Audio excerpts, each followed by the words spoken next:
Quand j'étais petite, ma mère me coiffait souvent avec deux couettes comme ça, là, avec des petits rubans bleus, roses. Donc j'avais l'air d'une petite fille très calme, espiègle à la fois et aussi un peu garçon manqué.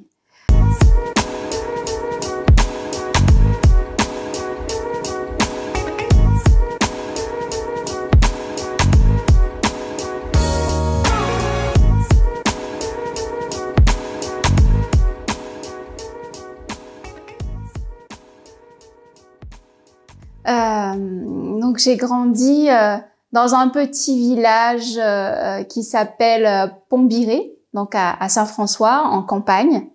C'est un village qui est principalement habité par des Indiens, descendants de travailleurs engagés indiens. J'ai un frère, un grand frère.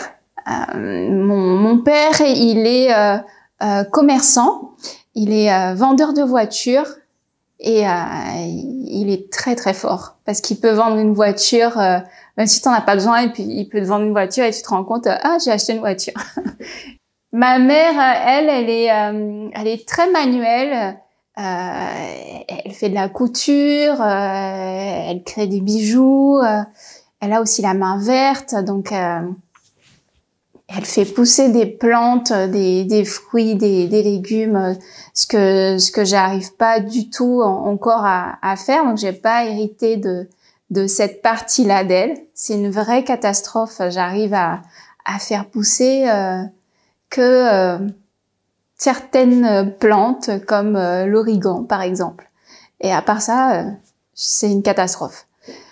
À l'école, j'étais pas spécialement une élève modèle, mais j'adorais la lecture. Déjà parce que mon père nous faisait lire avec mon frère la Bible, surtout parce que c'est un fervent croyant. Il est témoin de Jéhovah. Donc on a eu une éducation très religieuse, très stricte, donc il nous faisait lire la Bible, il nous racontait des histoires bibliques, etc. Donc on était très doués en lecture. Et voilà, donc j'étais pas du tout douée avec les maths. J'étais surtout très littéraire. Et comme je te l'ai dit tout à l'heure, j'étais aussi un peu garçon manqué. Donc quand un garçon m'embêtait, il y avait un garçon qui arrêtait pas de m'embêter. Je me souviens de ça. Il m'appelait Jéhovah. Donc il savait que mes parents étaient témoins de Jéhovah, que j'étais témoin de Jéhovah, donc il me taquinait souvent avec ça. Et j'avais envie de l'attraper quoi et de le secouer. Et je savais pas encore comment, mais une fois la maîtresse, elle avait, c'était en cours de sport, elle nous avait dit faites ce que vous voulez, du moment que vous soyez par paire, donc vous organisez comme vous voulez, vous inventez des jeux, etc. Et là, je me suis dit là, mon gars, t'es mort. Et je sais pas comment on a réussi à se mettre ensemble pour les jeux, et donc du coup j'ai dû l'attraper. Je sais pas comment j'ai fait, je me souviens plus, j'ai un trou. Et finalement je l'ai attrapé et je l'ai mis KO. Il s'est retrouvé au sol. Il a rien compris quoi. Et puis limite je lui mets le pied sous le menton, je lui dis là c'est qui là Jéhovah là, c'est qui? Et donc la maîtresse, elle était complètement ailleurs, donc elle avait rien suivi de tout ça, et voilà, j'étais super fière de moi quoi, j'étais fière. Et en rentrant à la maison, donc j'en rajoute une couche. Je dis à ma mère ouais, tu sais maman, il y a un garçon qui arrête pas de m'embêter à l'école et tout, parce que en fait je savais que ma mère, elle était très à l'écoute de qui embêtait ses enfants, donc elle allait voir, elle se rendait à l'école et tout. Pour mon frère, c'était pareil. quand un gamin nous embêtait, donc elle allait voir l'enfant pour lui remonter les bretelles. Donc voilà, donc il y a eu ce petit passage là où donc j'étais un petit peu taquine quand même, et je me laissais pas faire, ouais. Et sinon je traînais pas mal avec mon cousin qui habitait pas loin de chez moi, et on était dans la même classe et tout, donc on traînait ensemble, et puis on allait se promener dans le jardin de ma grand-mère, on jouait à cache-cache, on grimpait aux arbres, on était à la recherche de branches, de trésors, de trucs, on construisait des cabanes, et vraiment on était tout le temps dehors, quoi. C'était super, quoi, parce qu'on n'avait pas encore on n'avait pas cette dépendance aux écrans que les enfants ont en ce moment, quoi. Bon, c'est vrai qu'on attendait avec impatience le Club Dorothée, avec tous les mangas qui passaient et tout, mais bon, sinon on était souvent dehors, et puis c'était vraiment chouette. Si tu veux, quand j'étais petite, je dessinais, je dessinais, mais pas plus qu'un autre enfant, quoi. Je coloriais surtout, je dessinais, et à un moment donné, je voulais aller au-delà des bords, et donc je refaisais carrément mes coloriages et tout. Mais sinon, c'était pas encore un réflexe pour moi, le dessin comme ça. Enfin, je ressentais plutôt les choses différemment dans mes rêves. Donc je faisais des rêves mais incroyables, quoi, surréalistes et tout. On m'aurait dit des films, quoi. Donc c'était je sais pas moi, par exemple des araignées géantes, des animaux fantastiques. Et donc j'étais au cœur de tout ça, j'étais actrice de mes rêves, moi. Et donc des fois je discutais avec d'autres enfants de mes rêves, ou alors avec ma mère, et donc je voyais bien que voilà, j'avais des rêves complètement différents des autres, et puis donc j'avais une imagination débordante, et quand je voyais aussi une goutte de sang, un peu de sang, je m'imaginais plein de choses. Voilà, j'avais, je sais pas comment t'expliquer, mais tout était dans ma tête, quoi. Ça commençait déjà à travailler dans ma tête, et voilà, c'est comme ça. Enfin, les premiers, comme si il y avait quelque chose qui mûrissait déjà en moi. Et donc après c'est surtout au lycée, quand j'ai choisi l'option art plastique, que j'ai vraiment eu cette révélation, on va dire, puisque voilà, j'ai eu des profs, j'ai eu deux profs qui étaient extraordinaires, et il y en a un qui m'a vraiment donné l'envie, quoi, d'aimer l'art. Et son cours, c'était pas juste il nous dictait un cours, quoi, c'était il nous racontait ses coups de cœur, il nous racontait que ça soit en des expos peinture, des artistes peintres, ou alors des cinéastes, ou alors des vidéastes, ou des musiciens. Donc il nous racontait. Donc c'était sous forme de discussion, ces cours. Donc on était vraiment accrochés à ce qu'il disait, et puis voilà, c'était un plaisir d'aller en cours. Vraiment, j'allais au lycée vraiment que pour les cours d'art plastique. Les autres matières, c'était pas bon.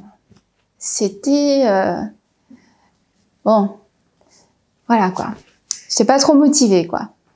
Et puis ce même prof, en fait, il nous avait organisé une semaine une semaine à Paris avec un programme extrêmement riche, quoi. C'était des visites de musées, des visites d'expos, des visites on allait au théâtre, on allait dans les ateliers d'artistes, on allait voir des films indépendants, des performances de danse, et tout ça en une semaine. Et je me souviens, j'avais adoré ce voyage, quoi, puisque ça m'avait complètement ouvert l'esprit. Et c'est vrai que en étant en Guadeloupe à ce moment-là, j'avais pas encore, on n'avait pas, en plus qu'il s'agissait de la classe d'art, on n'avait pas encore cet accès à la culture. Il n'y avait pas des lieux vraiment dits d'exposition. Enfin, jusqu'à maintenant, d'ailleurs, c'est compliqué. Et on a un accès à la culture à Paris qui est plus simple qu'ici. Si tu veux aller voir du théâtre, voilà, tu peux y aller. Si tu veux aller voir un spectacle de danse, tu peux y aller. Les expos, il y en a plein, l'art moderne, l'art contemporain, l'art conceptuel. Donc il y a cette richesse. Il y avait cette richesse, donc qu'on pouvait pas trouver ici. Et je me souviens avoir eu un vrai coup de cœur, mais plus qu'un coup de cœur, c'était une révélation. J'étais devant une toile de Picasso, une toile gigantesque. C'était une scène de genre, je me souviens plus du titre, malheureusement. Et je me suis retrouvée là à contempler cette toile, mais genre longtemps, quoi. Et puis je me suis dit, waouh, j'aimerais être capable de réaliser une toile comme celle-là, être capable de susciter la réflexion, de poser des questions, que ma peinture interroge, j'aimerais être capable d'être une artiste, quoi. Et donc c'était c'était une révélation, quoi. Et donc arrivé en Guadeloupe, quoi, donc j'avais la tête vraiment plein de projets, donc c'est là que j'ai décidé de partir, de faire mes études d'art et tout, parce qu'au début, en fait, je pensais pas que j'allais avoir le bac. J'avais très très très peu confiance en mes capacités, et je me suis dit à tous les coups je vais pas avoir mon bac et tout. Je me souviens, j'avais des grandes discussions avec d'autres élèves de ma classe, qui étaient de vrais cancres et qui disaient aussi mais oui, moi aussi j'aurais jamais le bac, donc qu'est-ce qu'on peut faire? Et puis là, à l'époque, il y avait l'école de Michel Rovellas à Rivière-des-Pères. Donc je me suis dit, je pourrais aller dans cette école, parce que le bac, c'était même pas obligatoire pour y aller. Et j'avais dit à mes parents, je vais aller à cette école parce que c'est sûr, j'aurai jamais mon bac et tout. Donc moi, je veux être artiste, c'est ce que je veux faire. Et je veux y aller. Et mon père a été catégorique, c'était non. Tu passes ton bac, même si tu l'as pas la première fois, tu l'auras après, et donc il n'est pas question que tu ailles dans cette école et tout. Donc voilà. Donc j'ai pris sur moi, et j'ai bossé à fond mon bac. Et même si j'avais des profs qui croyaient pas du tout en moi, parce que c'est vrai que j'avais des profs incroyables, à part mes profs d'art, donc ils savaient que j'avais un truc, quoi, donc ils me soutenaient. Mais disons que le reste, c'était pas ça, quoi. Donc après, je me suis vraiment motivée. Je me suis dit, si tu vas aller à la fac d'art, la clé c'est le bac, donc il faudra t'y mettre. Et donc j'ai révisé comme une malade pendant 2 semaines à fond. Et voilà, j'ai réussi à l'avoir. Et quand je l'ai eu, mon père m'a dit, mais j'ai jamais pensé que tu aurais eu ton bac. Ah ben d'accord, merci pour la confiance. Et donc voilà, parce que toute l'année j'avais rien fait, quoi. J'étais seulement à fond dans ce qui me plaisait, c'est-à-dire l'art.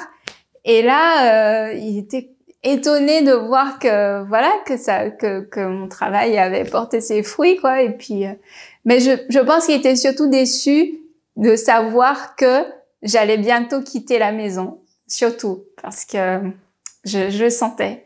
Et il s'est dit, oula, elle a eu son bac, là, elle va partir, elle sera loin, etc., etc.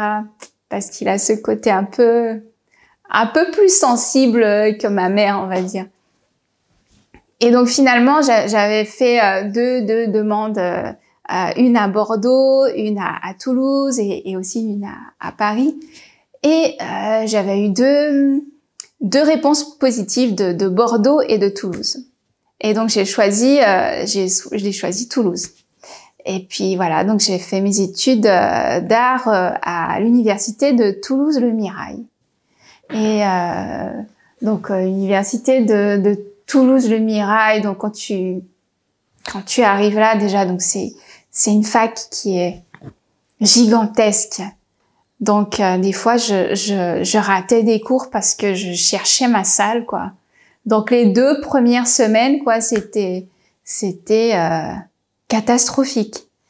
Et puis après ça a été tout seul et donc et j'allais souvent à la bibliothèque parce que moi je suis une fan de livres, j'adore les livres d'art, la littérature, tout type de littérature, et donc je me sens bien dans les bibliothèques. Je sais pas pourquoi, mais je me sens bien entourée de livres, entourée de connaissances et tout. Et je passais des heures entières à travailler là, à faire des recherches sur l'art, quoi, sur les artistes. Et voilà mon travail. En fait, je vais t'avouer un truc, c'est que je suis pas du tout douée pour parler de mon travail. Et je trouve que certaines personnes le sont mieux que moi. Comme des critiques comme Andile Gaucine, ou alors Chris Cyril, Dominique Brébion, Aruna De Souza. Et tout ça, pourquoi? Parce que je trouve que je n'ai pas assez de recul pour pouvoir analyser et confronter certains éléments et voilà, faire des liens. Tout ça, pourquoi? Parce que je suis sans cesse dans l'action. Sans cesse dans l'action. Donc voilà, je veux... j'ai une idée de peinture dans la tête, il faut absolument que je peigne. J'ai une idée de dessin, il faut que je dessine. Voilà, donc c'est ça. Je suis en ébullition vraiment pour ce qui est de l'action, et j'ai pas le temps, quoi, de me poser et voilà, de faire des liens, d'analyser, de réfléchir à ma pratique. Enfin, si j'ai conscience de ma démarche, j'ai conscience de ce que je fais, de mon process, mais je pense que j'aurais pu avoir encore plus conscience de ce que je fais. Et en fait, ce qui importe, ou ce que je trouve plus intéressant, c'est le processus de création. C'est qu'est-ce qui m'interroge, qu'est-ce qui me pose question, pourquoi telle chose, pourquoi Et voilà, c'est ce que j'aurais envie de répondre à telle ou telle question dans une peinture ou dans une vidéo ou etc. Et en fait, quand on était petits, mon frère et moi, on a été élevés dans une famille de témoins de Jéhovah. Donc surtout mon père, fervent croyant. Donc notre quotidien était vraiment ponctué par aller aux réunions religieuses, étudier la Bible, faire la lecture de la Bible. Mon père nous lisait des histoires bibliques le soir avant de s'endormir, ou alors il nous faisait la lecture très souvent. Et ça nous a un peu enfermés dans une espèce de bulle, puisqu'il faut savoir que dans cette religion, j'ai pas envie de critiquer la religion, parce que quand même c'est ce qui fait que je suis ce que je suis maintenant, et donc j'ai eu les bases, de bonnes bases. Mais en fait, c'est juste que voilà, j'ai l'impression d'être passée à côté de mon histoire.